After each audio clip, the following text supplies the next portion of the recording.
6:59 de la mañana, llega la segunda hora de información, Ali, hay mucho para contarles ya. Les damos la bienvenida a todos nuestros amigos televidentes que se unen a esta hora. Tráfico en la ciudad a esta hora comienza a tener un poco más de fuerza, ahí lo podemos ver, ahí el Trébol, la zona de la José María Velasco Ibarra, zona de la vía que va a la Simón Bolívar, tienen exceso de carga, miren ustedes. Esta es la avenida Pichincha que va hacia la Marín, de la Marín se va hacia la 10 de agosto, vemos como toda esta franja está totalmente roja, lo que quiere decir que el tráfico se comienza a conflictuar. La zona occidental también tiene mucho tráfico, zona centro-sur, mira, el occidental tiene mucho tráfico, de norte a sur está complicadito. Igualmente, ahí lo estamos viendo en las zonas a lo largo de la Casa de la Cultura Ecuatoriana, es la 12 de octubre, Avenida Patria, también tiene tráfico, el túnel Guayasamín ya presenta tráfico fuerte, 6 de diciembre, Chiris y Eloy Alfaro también están con tráfico. Hacia amanece la ciudad de Quito, Galo Plaza Lazo, también complicada, o sea que de norte a sur y centro, tráfico. Complicado. Bueno, entonces ya sabe cómo está el tráfico a esta hora.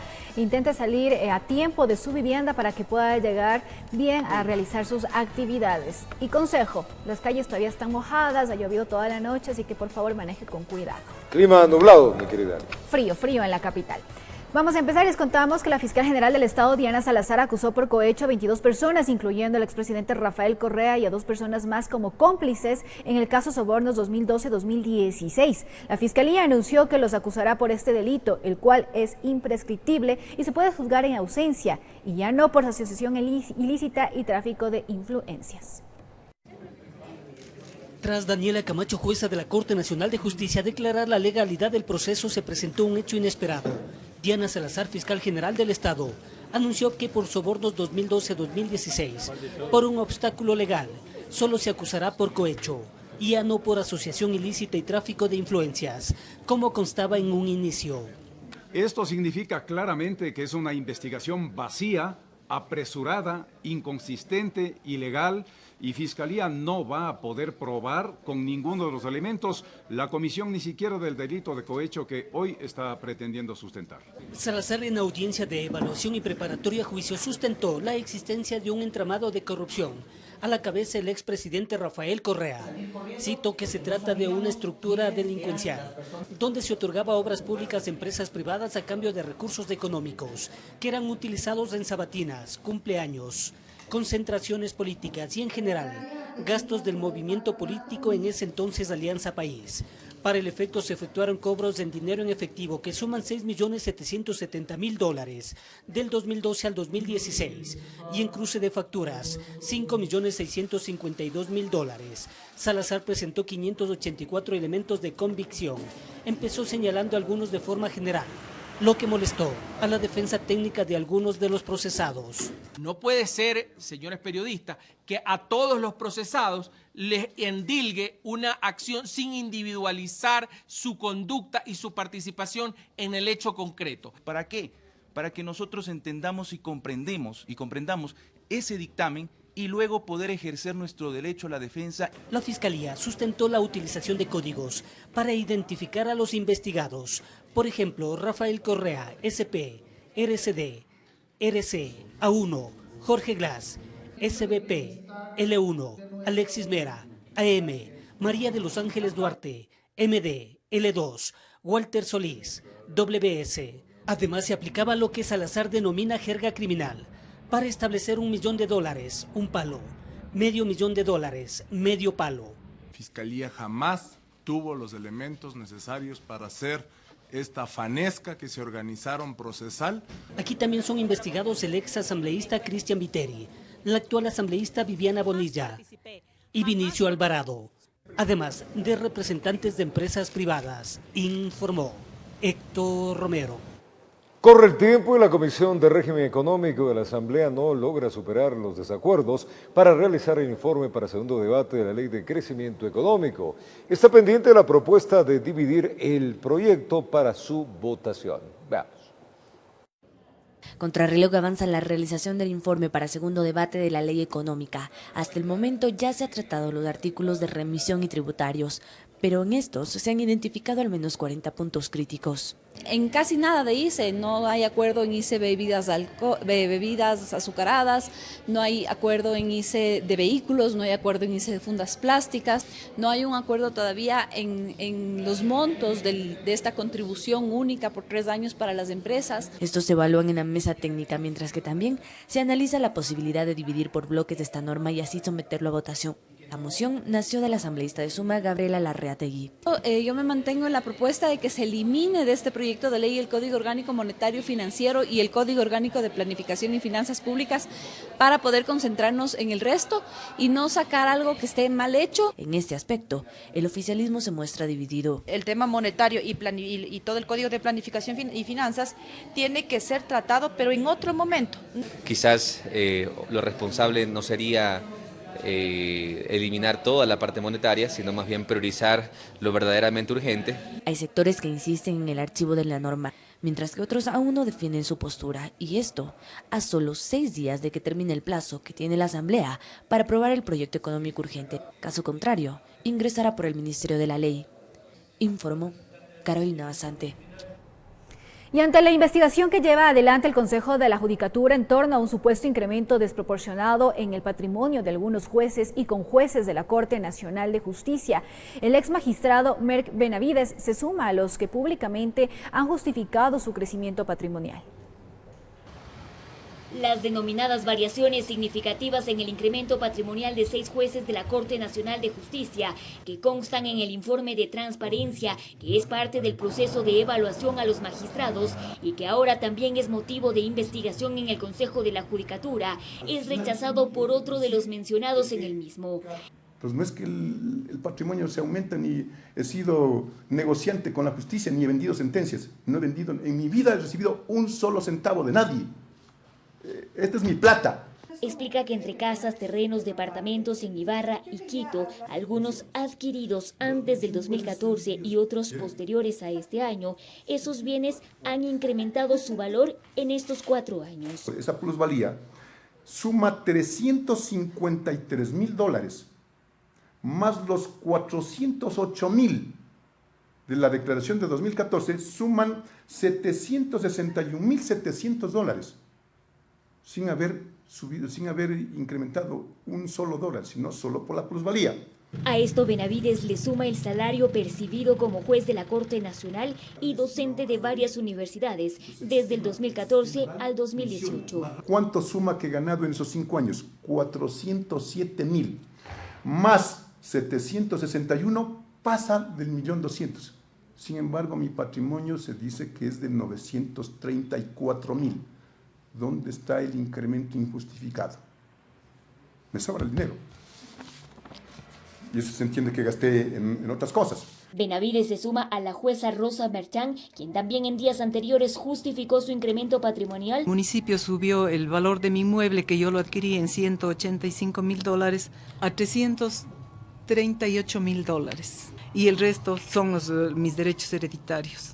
El conjuez Alejandro Arteaga fue otro de los que justificó técnicamente el incremento de su patrimonio. En Quito informó Adriana Rojas.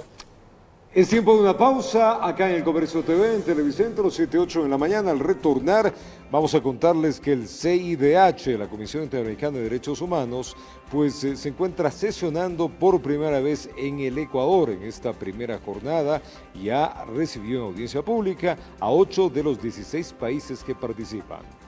Además, les contamos que aproximadamente en 90 días se realizará el nuevo proceso de selección de cargos para el nivel jerárquico superior de las unidades médicas a escala nacional del Instituto Ecuatoriano de Seguridad Social, IES. Ya regresamos con esta información y mucho más.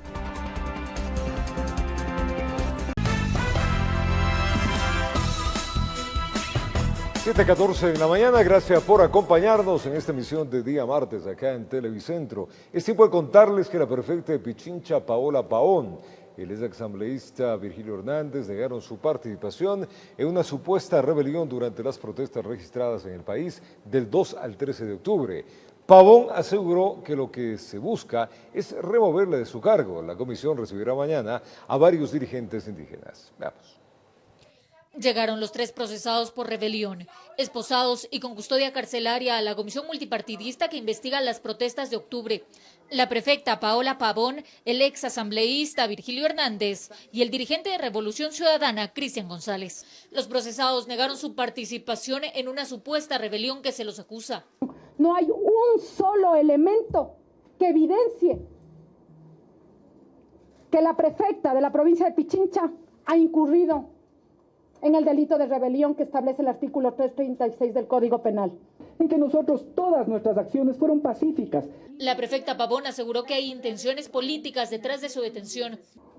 ¿Sabe cuántos días tengo, señor presidente, para presentarme en mi cargo de elección popular? 60 días. Una instrucción fiscal de 120 días con prisión preventiva de 120 días está quitándoles a los pichinchanos el derecho de que la prefecta Paola Pavón les represente. De inmediato, los legisladores cuestionaron a la prefecta Pavón. El social cristiano César Ron preguntó si buscaban derrocar al gobierno. Buscaba tumbar al gobierno. Porque no hubo el interés de Paola Pavón ni del gobierno de la prefectura de Pichincha de incurrir en el delito de rebelión. Financiamiento, entrenamiento de la prefectura de Pichincha a los manifestantes, ninguno. Los procesados piden defenderse en libertad. Y que se nos permita defendernos con las garantías de la Constitución. Paola, Cristian, yo o cualquier dirigente al que se le pretenda acusar de esto es una aberración jurídica. Antes de su comparecencia a la comisión, el ex jefe del Comando Conjunto, Roque Moreira, también asistió. La comisión tiene previsto recibir a 8 dirigentes indígenas este martes, informó Marilyn Jaramillo. Y aproximadamente en 90 días se realizará el nuevo proceso de selección de cargos para el nivel jerárquico superior de las unidades médicas de escala nacional del Instituto Ecuatoriano de Seguridad Social. El primer paso será la evaluación de las competencias. Son 713 personas las que constan en los niveles jerárquicos superiores a escala nacional en el IES, quienes por disposición de sus autoridades presentaron su renuncia. El objetivo, de acuerdo al titular de la institución, es ordenar los procesos y seleccionar al personal a través de un proceso de méritos y calificaciones. Vamos a valorar el perfil de esos profesionales, vamos a hacer una evaluación del perfil profesional, vamos a hacer una evaluación del perfil de competencias y ese es el procedimiento que está establecido en este reglamento. Una de las aspiraciones de este nuevo proceso de selección será optimizar los mecanismos de compra de medicamentos e insumos. Nosotros invertimos en compra de medicamentos e insumos aproximadamente $500 millones, más o menos, ese es el valor. ¿Sí? Nosotros creemos que con un sistema moderno de adquisición de medicamentos e insumos, al menos podemos ahorrar el 20%, al menos el 20%. Esto luego de que el director técnico del Hospital Teodoro Maldonado de Guayaquil fuera agredido, al parecer, por una denuncia de hechos de corrupción al interior de esa casa de salud, razón por la cual 11 personas fueron separadas del Hospital Teodoro Maldonado. Estaban cumpliendo funciones ahí que tenían que ver con este proceso de la adquisición de medicamentos e insumos y obviamente también ha existido una serie de informes adicionales sobre otras unidades hospitalarias a nivel de ahí a lo largo y ancho del territorio nacional en donde están nuestras unidades del Instituto Ecuatoriano de Seguridad Social. El proceso de selección de cargos se realizará en aproximadamente 90 días en las 101 unidades médicas de todo el país del Instituto Ecuatoriano de Seguridad Social, informó Sofía Vintimilla. Queremos invitarles a nuestro segmento del invitado junto a Miguel Rivadeneira. Hoy día entrevistará a Fernando Callejas, el asambleísta de Creo, con quien se analizará el proyecto de reformas y sus opciones políticas. Recuerde, en breves minutos, Miguel Rivadeneira con esta importante información y entrevista. Miembros del Consejo de Participación Ciudadana pidieron a la Asamblea el archivo del proyecto de enmienda que busca limitar las funciones de este organismo. 3 de los 7 miembros del Consejo de Participación Ciudadana acudieron a la Comisión Legislativa para defender su institución y rechazar el intento del legislativo que busca restarle competencias al llamado quinto poder del Estado. El primero en intervenir fue el titular del Consejo, Cristian Cruz, quien pidió el archivo de este proyecto de enmiendas. Porque es inconveniente, lesivo a los intereses de los ciudadanos y regresivo en materia de los derechos. Según Cruz, lo que se pretende es inconstitucional, por lo que entregó la Carta Magna a los legisladores. Por lo tanto, que diga que esto de aquí va a tener un efecto retroactivo, un efecto del pasado, está completamente equivocado. Que él sí se lleve la tracalada de constituciones, se las lleve a su casa y la lea cada uno de los artículos que están ahí. Luego fue David Rosero, quien en el mismo sentido de Cruz dijo que devolver a la Asamblea la potestad de seleccionar autoridades sería volver al pasado. Del día la idea sería que se mejore estos mecanismos de designación. Y en ese contexto nosotros también estamos abiertos a plantear, a sugerir. Por su parte, el consejero Francisco Bravo se tomó su tiempo para pedir disculpas por las decisiones de consejos pasados. Nosotros, como nuevos consejeros del Consejo de Participación Ciudadana, tenemos que responder a ese pasado negro y oscuro de componendas y de acuerdos móviles para designar autoridades. Mientras sigue en curso el informe sobre esta enmienda, la Comisión Legislativa ya aprobó el informe para primer debate sobre otra de las enmiendas que se trata aquí y que impone prohibiciones para aspirantes al cargo de fiscal general y contralor. Informó Carolina Basante. 7:20 de la mañana, conductores de camionetas que brindan el servicio de movilización en la zona rural del cantón Daule, allá en el Guayas, exhortan al gobierno para que sean incluidos en la focalización del subsidio a los combustibles. De su parte, el vicepresidente Otto Sonnenhosner rechazó los anuncios de nuevas movilizaciones por parte de la CONAIE. Veamos. Desde las comunas hasta los cantones y cobran 50 centavos. Los conductores de estas camionetas afirman que la focalización de los subsidios a los combustibles es algo que les quita el sueño. Nosotros tenemos 20 años trabajando en este lado y la verdad que la gasolina si se sube entonces tendríamos que subir los costos. Aproximadamente tenemos 4 kilómetros, 5 kilómetros, no es justo subir los costos en ese precio. De hecho, cuentan lo que sucedió cuando se promulgó el decreto 883. No se hacía dinero y hasta los paralizaron porque la gasolina es muy cara, pues, así como estamos. Mira, lo que traemos de pasaje era nada más. Los beneficiarios creen que aquello es justo y necesario, más aún cuando la situación económica no es la mejor. En los campos de Guarumal, en Daule. Porque si no subiría el precio del pasaje, pues. ¿Y ahí cómo nos podíamos movilizar? Cobran $1 las motos que tenemos que viajar toda la semana. Mi papá se hace hemodiálisis y yo tengo que venir todas las semanas a traerlo a él. De allá donde yo vivo está lejos. Y mientras el gobierno nacional busca la definición del mejor mecanismo para focalizar el subsidio a los combustibles, a fin de que este tipo de servicios en las zonas periféricas de las provincias no se vean afectados, el vicepresidente Otto Sonnenhosner ha cuestionado cualquier intento de movilización indígena. Qué pena que se quiera vivir de amenazas. El Ecuador no es un país para amenazar a nadie. Aquí estamos dialogando no solo con los indígenas, sino con todos los actores sociales. Nosotros movilizamos en camionetita porque en esa moto nosotros cuando traemos una carguita no podemos traerla. Esperan por ello que sus demandas sean contempladas en la promulgación del nuevo decreto ejecutivo, que a juzgar del gobierno tomaría varios meses, informó Jorge Escobar. Y el examen Ser Bachiller tendrá varias modificaciones que se aplicarían para el periodo 2020-2021 con el fin de mejorar las condiciones de acceso a la educación superior en las zonas rurales del país. Hay cuestionamientos del sector indígena.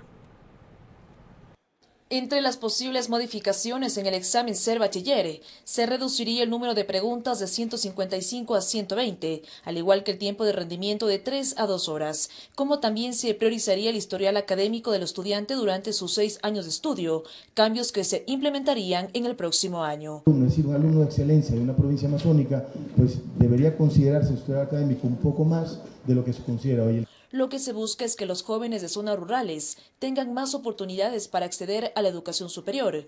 Para Manuel Castillo, vicepresidente de la Confederación de Nacionalidades Indígenas CONAIE, en la región amazónica los bachilleres optan por dejar sus estudios. En educación no ha habido, más bien ha habido una marginación. Creo que los jóvenes que estaban accediendo a estos tipos de entendimiento entre CENESID y la CONAIE, no hubo acercamiento. Considera que hay una brecha en el nivel académico de la zona urbana y rural. Han solicitado capacitación y nivelación. Sin embargo, los acercamientos en el ámbito educativo con el gobierno no han dado frutos. Un límite enorme que no hemos podido acceder.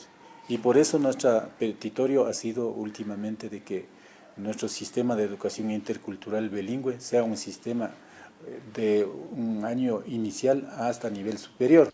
Para el extitular de la Secretaría Nacional de Educación Superior, Ciencia, Tecnología e Innovación, Adrián Bonilla, se deberían crear políticas para postulantes de provincias de la Amazonía, Sierra Centro y de la costa. Y otorgarles un puntaje mayor por políticas de acción afirmativa para que puedan igualar las oportunidades. Reconoce que el examen es un modelo que ha funcionado con éxito y es fundamental para evitar la masificación de estudiantes en las universidades. No hay un mecanismo mejor en estos momentos a disposición en el Ecuador que un examen para poder regular el ingreso a las universidades públicas. El examen Ser Bachiller representa el 30% en la nota de grado. El puntaje es considerado para el ingreso a universidades públicas. Días atrás, el presidente Lenín Moreno hizo observaciones, lo consideró injusto y discriminatorio, por lo que pidió una revisión. Informó Priscila Cadena.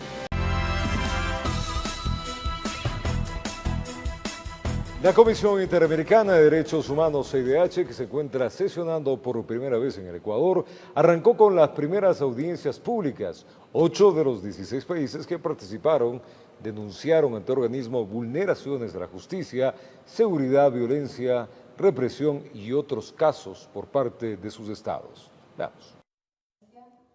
Argentina, Nicaragua, El Salvador, Perú, Jamaica, Uruguay, México y Chile fueron los primeros países recibidos por la Comisión Interamericana de Derechos Humanos en la jornada de audiencias públicas del 174 periodo de sesiones que el organismo desarrolla en Ecuador. Que son ya las audiencias públicas. Aquí ya son temáticas, unas son contra determinado Estado, al Estado se le da la oportunidad al gobierno correspondiente de hacer las réplicas, de defenderse, y otras son de carácter regional. En total son 16 países seleccionados para presentar ante la comisión casos como violencia, seguridad y desplazamientos forzosos en El Salvador, reforma judicial, violencia sexual contra niños, niñas y adolescentes en el Perú, situación de derechos humanos en Chile en el marco de las protestas y otros casos. Que el caso de AMIA, que es el caso, ¿cierto?, de la bomba que se puso en el centro AMIA, que es el centro de la comunidad judía en Argentina, que ya se cumplieron 25 años y donde murieron más de 85 personas y todavía no se ha alcanzado justicia. Luego tuvimos una audiencia pública sobre la ley de amnistía de Nicaragua, que en opinión de la Comisión no cumple con los estándares propios de la ley de leyes de amnistía. Ciertos debates que están ocurriendo en otros países como en El Salvador y Guatemala, donde se han estado discutiendo leyes también que a nuestro juicio no cumplen con los estándares. En algunos de estos casos no se contó con la representación por parte del Estado y tampoco se envió ninguna justificación. Nicaragua, que no asiste. Venezuela, que se retiró porque realmente hasta abril de este año sí participaba y confrontaba a sus opositores dentro de la audiencia correspondiente, y pues en muy pocas ocasiones se ve que otros países, Estados Unidos también ocasionalmente, no ha enviado representación. Lamentable, porque es una oportunidad que también tiene el Estado de poder dar información y dar su visión de los hechos. Dentro de estas audiencias no se tratarán temas relacionados con Ecuador por ser el país anfitrión. Sin embargo, sí se realizará un informe en torno a los 11 días de protesta en base a la visita que realizó una misión del organismo el pasado 28 y 30 de octubre, en la cual se recogieron versiones oficiales y no oficiales sobre los acontecimientos. En Quito informó Adriana Rojas. El ministro de Hidrocarburos, Carlos Pérez, anunció que por motivos personales presentó su renuncia a la cartera de Estado que presidía desde el 2017. Yo puse mi cargo a disposición del señor presidente de la República y él está analizando esa situación. Mire, yo he cumplido un plazo, he hecho lo que he tenido que hacer y vamos a dedicarnos ahora, si es que el señor presidente lo juzga así, a otras cosas, a atender a mi familia básicamente. Boyas con tecnología de punta fortalecerán el sistema de alerta temprana de tsunamis en toda la costa ecuatoriana. Estos equipos, amigos, serán colocados en más de 40 millas náuticas de la provincia de Manabí y Esmeraldas. Se tratan de boyas marinas que tienen la capacidad de detectar perturbaciones causadas por un sismo, que permiten identificar la presencia de un tsunami de forma temprana. Inmediatamente sale una boya hacia las costas de Manabí, 70 millas marinas hacia adentro, y en las costas de Esmeraldas, 45 millas marinas en el Océano Pacífico. Y sirve de incentivo para salvaguardar también el desarrollo turístico. Hoy quienes lleguen a las costas del Ecuador en calidad de turistas sabrán que están seguros en caso de un evento natural porque podremos actuar de forma oportuna. La entrega se la realizó en el Instituto Oceanográfico de la Armada Inocar en el sur de Guayaquil y beneficiará a 3.500.000 personas que habitan en toda la costa ecuatoriana. Gracias a las señales de alerta oportuna que emiten las boyas y análisis que realiza el INOCAR, se podrá determinar el tiempo de arribo y la magnitud de las olas a las costas ecuatorianas en el caso de un tsunami. Contamos con sirenas y cámaras interconectadas con el ECU 911 para ofrecer una vigilancia durante las 24 horas del día, los 365 días del año. En ese lugar, el vicepresidente de la República, Otto Sonnenholster, dio detalles de denuncias sobre la desaparición de arena en balnearios y diferentes puntos turísticos. Eso no solo es un delito ambiental, sino que puede tener consecuencias catastróficas en el caso de un evento sísmico, porque esa arena no se la llevan para hacer canchas de vóley, se la llevan para hacer construcción. Esa construcción con arena, con contenido de salinidad, significa corrosión en las estructuras. Las consecuencias de esto ya lo vimos en Manabí en el terremoto. Las edificaciones destruidas.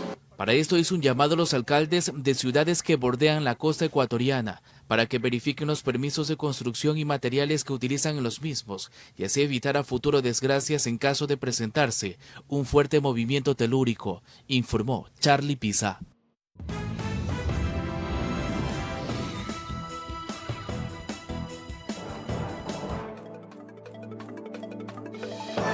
Cordial saludo en esta mañana fría, este martes, a los amigos televidentes de Televicentro, Noticiero El Comercio TV y a los oyentes de Platinum FM y Radio Quito, la voz de la capital, noticiero líder en la radio. Hoy vamos a hablar con el asambleísta de Creo, Fernando Callejas, exalcalde de Ambato. A propósito, hoy se cumplen, 12 de noviembre, 199 años de la emancipación política de la pujante capital del Tungurahua. Asambleísta Fernando Callejas, ¿cómo enfrentar estos momentos? Un gran desafío entre tantos en legislación y fiscalización que tiene la legislatura, el proyecto urgente en materia económica. ¿Es posible que no haya un consenso, por lo menos, en un proyecto? Algo bueno y algo malo habrá, evidentemente, pero no hay votos, como hoy publica El Comercio, sin votos para negar o aprobar la ley urgente en materia económica. ¿Qué pasa en la Asamblea? Miguel, muchísimas gracias, la gentil invitación. Muy buenos días a todos los radioescuchas, a los televidentes de estos importantes medios de comunicación, y permítame muy brevemente enviar un caluroso saludo a todos los ciudadanos del Cantón Ambato, a sus autoridades, al conmemorarse 199 años de su gesta independentista. Como usted bien dice, Ambato, un cantón pujante de ciudadanos honestos, la provincia de Tungurahua, que siga por ese derrotero de progreso. Refiriéndome a su pregunta puntual, Miguel, yo realmente no entiendo cómo es posible que no haya un poquito, yo diría, de sensatez, y por favor que no se tome mal mis palabras, que no se crea que yo pretendo ofender a nadie, pero yo diría, cuando los intereses del país prevalecen sobre cualquier otro interés, sobre cualquier posibilidad política futura, inclusive por lo legal que ésta sea, hay que mirar esos objetivos y trabajar por esos objetivos. Y refiriéndome a esta ley que con el carácter de urgente envió el gobierno, y que sí es una ley compleja, con más de 400 artículos, que topa diferentes temas tributarios, temas monetarios, temas fiscales. Sí, pero mire, Miguel, para eso está la Asamblea, y la Comisión está haciendo, yo diría, su mejor esfuerzo, tratando de buscar consensos, pero lamentablemente esos consensos no hay, porque ya en el Pleno mismo, cuando llegó esta ley, hubieron algunas intervenciones, yo diría, un poquito fuera de tono, que este es un mamotreto, que esto no sirve para nada, que hay... bueno, por favor, yo diría, con el debido comedimiento, reitero, los asambleístas estamos precisamente para analizar este documento que ha enviado el presidente de la República, el gobierno nacional. Y además tenemos que también comprender la grave situación económica que vive el país. Si el país no es que está viviendo una bonanza económica, peor todavía con lo que sucedió en los primeros días de octubre, con esa gran protesta que se dio, que después devino en vandalismo, en agresiones de todo tipo, etcétera, pero que impidió que se ponga en vigencia una eliminación de subsidios que finalmente hubiera sido positivo, porque la economía tiene que sincerarse, no podemos seguir viviendo de fantasías económicas. Pero bueno, eso no se dio, hay la ley. Por favor, veamos qué tiene de positivo esa ley, aprobemos esos artículos y desechemos lo otro. Para usted, ¿qué habría en resumen de positivo de ese proyecto complejo, por cierto, 404 artículos, reformas a 22 cuerpos legales? ¿Qué habría de lo positivo y qué habría de lo negativo para usted? Mire, por ejemplo, el sector empresarial, con justa razón, ha estado pidiendo desde hace muchos años, diría yo, que se elimine ese impuesto, el anticipo de impuesto a la renta, que obviamente no puede existir un impuesto a una renta que no se ha generado, porque muchas empresas no han generado renta, se toma como referencia ejercicios económicos anteriores y hay que seguir pagando impuesto a la renta. Eso el gobierno nacional está proponiendo se elimine. Hay una disminución de aranceles sobre bienes de capital, especialmente para que el campo ecuatoriano e insumos, además, el sector agropecuario del país pueda competir y pueda producir en mejores términos. ¿Cómo no vamos a aprobar aquello? Hay una disminución para ciertos elementos de importación, especialmente igual bienes de capital, en el impuesto a la salida de divisas. Eso está bien. En el tema monetario, el Banco Central, sus directivos han trabajado en una reforma legal que yo creo que es pertinente. El Banco Central tiene que tener autonomía, no puede seguir siendo caja chica de los gobiernos, especialmente de aquellos gobiernos irresponsables como lo que sucedió en el año anterior, que prácticamente liquidó la reserva monetaria. ¿En el gobierno anterior? En el gobierno anterior, no sé, ahora creo que ya no existen recursos, entonces el gobierno actual no pudo echar mano a esos recursos, pero Miguel, hay que dar una autonomía al Banco Central, que el directorio se estaría conformando únicamente con personas o con ternas enviadas desde el Ejecutivo y aprobados por la Asamblea Nacional. Bueno, propongamos alguna alternativa. Claro, ¿y qué encontraría usted de lo negativo en este proyecto de ley? Bueno, mire, en todo caso, pues hay temas que no debían haber sido enviados con el carácter de económico urgente, ¿no? Ciertos temas que debieron haber sido enviados en otra línea para que la Asamblea pueda tramitarlos con tranquilidad. ¿Cuáles temas, por ejemplo? En todo caso, hay temas en el tema monetario mismo que no debieron haberse enviado con el carácter de urgente. Se debió haber circunscrito al tema del Banco Central y su autonomía. En todo caso, yo estaría esperando el informe de la comisión, porque en el primer debate yo lamentablemente no pude estar, estaba actuando mi alterno. Pero he conversado con algunos asambleístas, he conversado con algunos, con el equipo económico de la oficina que yo obviamente presido, y reitero, lo que se busca es que existan consensos, Miguel, porque el Ecuador necesita encontrar un camino de solución a los graves problemas sociales, económicos y políticos que existen. Ahora, no hay visos de consensos. Quizás algunos actores políticos están pensando ya en las elecciones del 2021 y no en la solución del momento económico. Yo creo que eso es lo que sucede, porque mire usted, hay una serie de leyes importantes que no se las está tramitando, y yo por eso entendería tal vez que el gobierno hizo una mezcla de algunas leyes aprovechando de esta ley que tiene que ser aprobada con el carácter de económica urgente.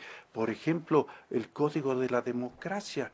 Mire, ahí estamos empantanados en que no se tiene que aprobar seguramente nada, que tenemos que ir a las próximas elecciones con el mismo Código de la Democracia. Claro, lo cual sería gravísimo para el país. Gravísimo, Miguel, y entonces... El tiempo corre, apremia el calendario regresivo. parecería que no va a haber esas reformas. Parecería que no va a haber esa reforma, entonces eso no puede ser y por eso los ciudadanos con todo derecho critican la labor de la Asamblea Nacional. Y en el tema, mire que yo recibí en mi despacho al doctor Luis Verde Soto, tuvo la gentileza de visitarme. Y yo le manifesté que yo ya tuve una intervención en la Asamblea Nacional cuando se discutía el Código de la Democracia, señalando esto que estamos hablando de la ley económica urgente. Algo de bueno ha de haber, pues, pero no podemos seguir en las próximas elecciones con la misma ley actual. No podemos permitir... control al financiamiento para que se repita arroz verde, casos sobornos. Así es, que las autoridades hagan mal uso de su autoridad, valga la redundancia, y ni siquiera tengan la obligación de pedir licencia para reelegirse. Esas cosas no pueden darse. Que el tema de las circunscripciones es positivo y que se pretende cambiar eso. Bueno, pues dejémoslo de las circunscripciones, pero veamos lo positivo y aprobemos esa ley. En definitiva, Miguel, tenemos que dejar de lado intereses particulares, intereses políticos, sin que estos eventualmente sean negativos, pero a esos intereses hay que anteponer los intereses del país. Y los asambleístas, Miguel, tenemos que comprender que la situación económica del país es grave. No podemos seguir con un déficit fiscal de alrededor de 3, 4, 5 mil millones de dólares todos los años, déficit que se arrastra desde 10 años atrás. ¿Cómo subsiste esa economía? Claro, siendo pragmático, si no hay votos para aprobar o para negar, el escenario sería que entre por Ministerio de la Ley. ¿No sería mucho más grave y quede mayormente señalada la Asamblea? Claro, mire, ese va a ser el escenario finalmente, ¿no? Porque si no hay votos para archivar la ley, que sería una barbaridad y que yo no estoy, y jamás voy a votar por el archivo de la ley, pero si no hay consensos para aprobar lo bueno que esta ley tenga, porque algo de bueno tendrá, entonces, como usted dice, Miguel, entrará por el Ministerio de la Ley un desprestigio adicional para la Asamblea Nacional y lamentablemente el peso político que debe tener esta ley una vez que sea tratada y aprobada en la Asamblea Nacional no va a tener, con lo que de alguna manera también se deslegitima la ley y eso es negativo para el país. ¿Qué piensa el asambleísta Fernando Callejas mientras ocurre este debate sobre la reforma urgente en materia económica? Hay un proyecto que ha presentado el Parlamento de los Pueblos, la dirigencia indígena, que dice, archiven eso y apruébenme absolutamente todo esto que hemos propuesto. ¿Qué piensa usted? Bueno, mire, ya es un abuso intolerable. Como yo dije en la Asamblea Nacional cuando intervine luego de esta protesta social que devino en vandalismo, en violencia. Que nos dejó sin agua en Ambato. Que nos dejó sin agua en Ambato. Yo reclamé todo esto porque yo dije, yo no tengo aquí compromiso con nadie ni quiero congraciarme con nadie. Yo tengo que decir la verdad. Esta protesta indígena, si bien pudo tener un propósito respetable y tienen derecho a protestar, lo que no tienen derecho a protestar es cerrar la circulación en todas las vías prácticamente de la Sierra Central del país, a dejarnos sin agua en la ciudad de Ambato, a incendiar edificios públicos, etcétera, etcétera. Y luego de que el presidente cede, porque ya pues no tuvo otra alternativa y está bien que se haya convocado al diálogo, para ciertos sectores indígenas o para los dirigentes indígenas parece que el diálogo es hacer lo que ellos quieren. No es así, señores. Así que ustedes llegan con un proyecto, además se supone y se piensa, o así es, elaborado por economistas que fueron parte de la debacle económica del gobierno anterior y ellos son los que preparan un documento que a lo que se circunscribe es a esto de cobrar más impuestos a los ricos y a las grandes empresas y etcétera, etcétera. Cosas que son prédicas que ya no tienen ningún sustento y que además tenemos que superar esa confrontación de clases que no nos lleva a ninguna parte. Por lo tanto, señores... ¿Una propuesta política? Totalmente política. Entonces, si los señores indígenas y sus dirigentes, con el debido comedimiento que yo tengo hacia todas las personas, pero digo las cosas frontalmente, si ustedes quieren imponer su idea, su tesis económica, su tesis política, pues ganen las elecciones. Pero aquí no pueden venir a decirnos, si no aprueban lo que nosotros queremos, nos vamos nuevamente al paro. El país no resiste otro paro, señores. El asambleísta del Tungurahua de Creo, Fernando Callejas, aquí en el noticiero El Comercio TV a través de Televicentro. Un feliz martes a los amigos televidentes. En las radios Platinum FM y Radio Quito continuamos este diálogo. Y recuerden, quienes deseen revisar las entrevistas en la página web de El Comercio, todos los diálogos de Ecuador Radio. Muy buen día.